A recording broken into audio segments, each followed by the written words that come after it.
یاد کی خادم 400 استاذ وقال قرأت 4000 حدیث 400 استاذ وقرأت 4000 حدیث ثم اخترت منها حدیثا واحدا وعملت به وخلیت ما سواه.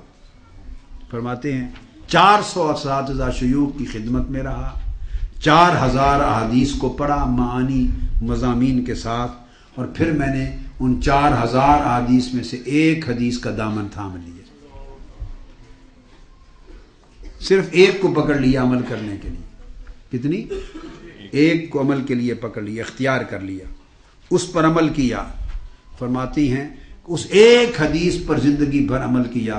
میں نے جب غور کیا تو میری نجات اور دوزخ سے خلاصی کے لیے وہی کافی ہو گئی،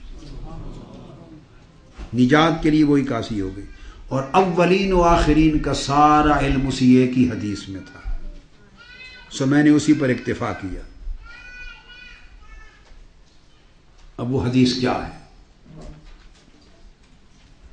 فرماتے ہیں کہ آقا علیہ الصلوۃ والسلام نے ایک روز اپنے صحابہ کرام کی مجلس میں بعض صحابہ سے فرمایا، یہ نصیحت کی، اعمل لدنیاک بقدر مقامک فیہا وعمل لآخرتک بقدر بقائک فیہا وعمل للہ بقدر حاجتک الیہ وعمل للنار بقدر صبرک علیہا.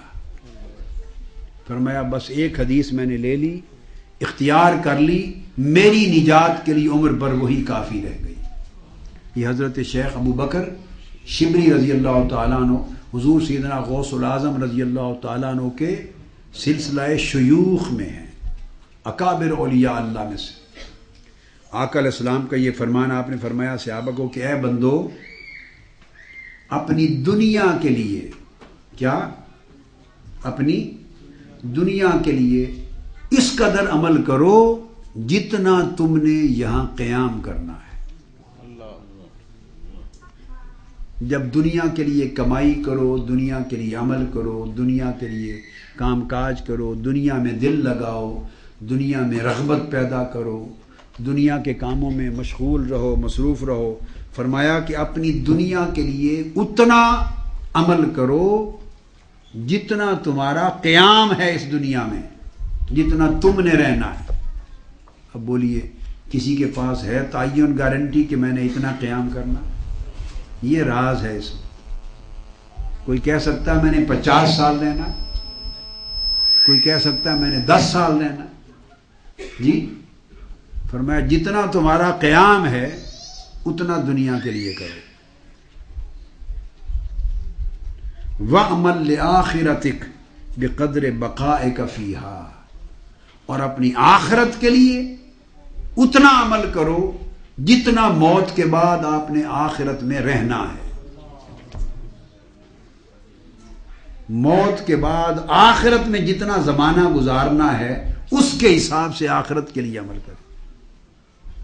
آپ سمجھے ہیں نا بات کو؟ بھئی جہاں جس کا جتنا قیام ہوتا ہے نا اسی حساب سے زاد راہ اور اسی حساب سے سامان. آپ نے ایک جگہ مہینہ رکنا ہو تو مہینے کا ارینجمنٹ کرتے ہیں نا. مسافر لوگوں نے ایک جگہ 3 دن قیام کرنا ہے تو 3 دن کا انتظام کرتے ہیں. ایک آپ 3 دن یہاں آئے ہیں 3 دن کے لیے تو 3 دن کا انتظام کیا ہے نا.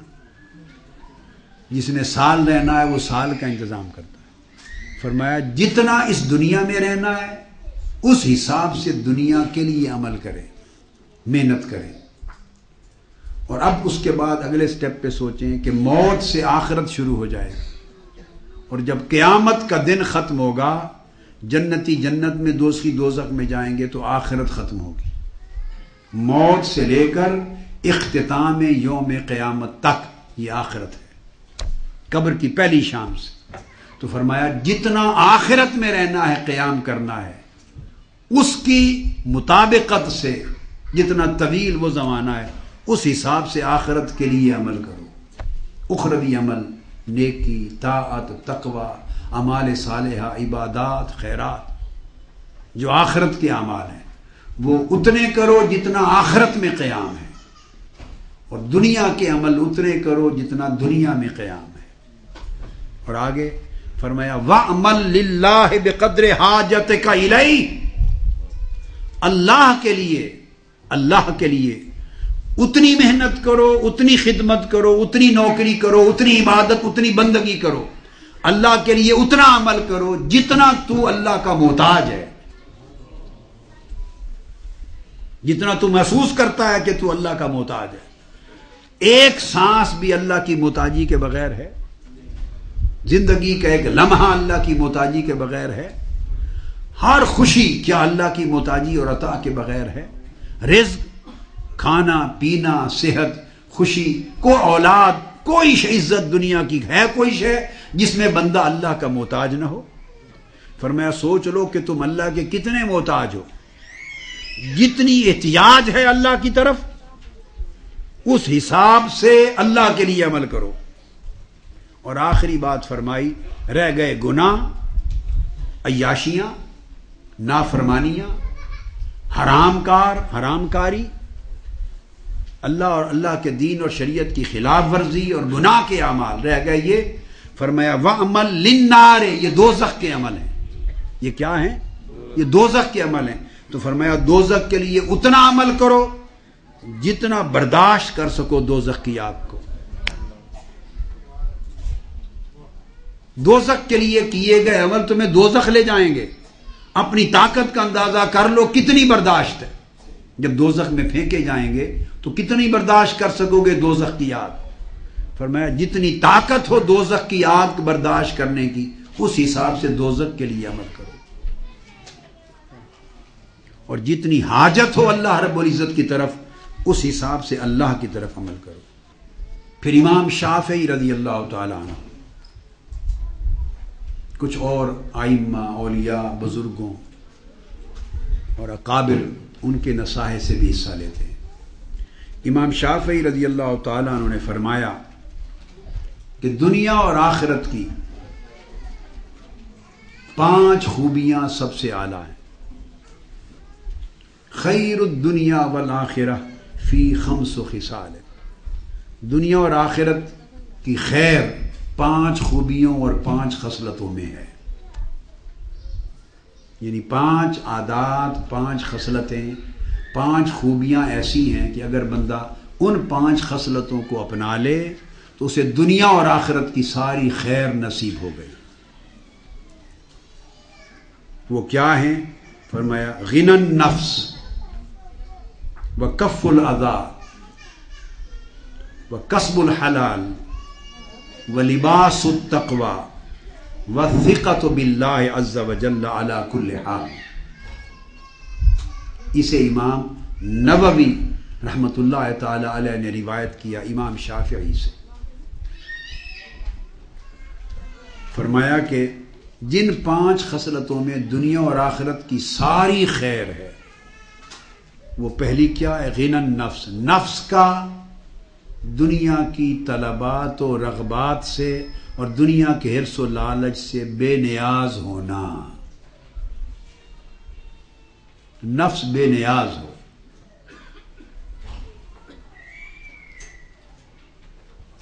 دنیا میں رہیں، دنیاوی کام کاج، فرائض، واجبات، ذمہ داریاں ادا کریں، دنیا میں رہیں، مگر نفس کا دنیا سے بے نیاز ہونے کا مطلب یہ ہے آپ دنیا میں رہیں مگر دنیا آپ میں نہ رہے. آپ دنیا میں رہیں مگر دنیا آپ میں نہ رہے، آپ کے دل میں نہ رہے دنیا، دل دنیا سے خالی ہو.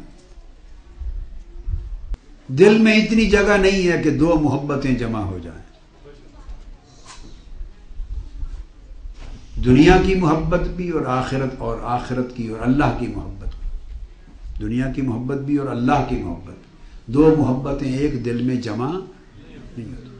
اگر کسی دل کو دنیا سے محبت ہو جائے، کیا کسی دل کو سے محبت ہو جائے تو اللہ کی محبت کوچ کر جاتی. کہتی ہے دل کو اچھا بھائی تو دنیا کی محبت تو نے اپنا لی ہے، میری ضرورت نہیں. وہ دنیا کی محبت کے ساتھ اللہ کی محبت نہیں رہتی. دو غم اکٹھے نہیں رہتے، جیسے دو محبتیں اکٹھی نہیں رہتی. دو غم اکٹھے نہیں رہتے، دنیا کا غم اور آخرت کا غم. غم دنیا اور غم آخرت اکٹھے نہیں رہتے. اس لیے فرمایا کہ ان 5 خصلتوں میں جن میں دنیا اور آخرت کی خیر ہے، پہلی خصلت ہے نفس کا بے نیاز ہونا، مستغنی ہو جانا. اس میں پھر حرص نہیں رہتا. آدمی آنکھ پھاڑ پھاڑ کے نہیں دیتا لوگوں کی جیبوں کی طرف، لوگوں کی نعمتوں کی طرف، لوگوں کے مال و دولت کی طرف، کس نے کتنا بنا لیا، کتنا کما لیا. اللہ کا دین ہے اس کو، بس وہ سیراب رہتا ہے. کیا رہتا ہے؟ سیراب رہتا ہے. کھایا ہو تب بھی سیراب رہتا ہے، نہ کھایا ہو تب بھی سیراب رہتا ہے. وکف العذاب، کسی کو اذیت نہ دینا، کسی کو تکلیف نہ دینا، کسی کو پریشان نہ کرنا، نہ زبان سے غیبت کر کے، چغلی کر کے، برا بھلا کہہ کر، اس کے عیب اور نقائص کھول کر، نہ زبان سے اذیت دینا، نہ ہاتھ سے اذیت دینا، نہ اپنے کسی عمل سے اذیت دینا، نہ کسی کام سے. دوسرے کو کسی کو نقصان نہ پہنچانا، اپنے ہاتھ کو، اپنے عمل کو روکے رکھنا. تیسرا کسب الحلال، کسب الحلال کے حلال کا رزق کھانا، تھوڑا ملے یا زیادہ مگر رزق حلال کھانا. رزق حلال پر اکتفا کرنا. رزق حرام زیادہ ہی کیوں نہ ہو، اس سے قلیل رزق حلال اچھا ہے. رزق حرام سے پہلے کا موجود ایمان کا نور بھی چلا ہو جاتا ہے، اور رزق حلال سے دل میں نور پیدا ہوتا ہے. آدمی کھاتا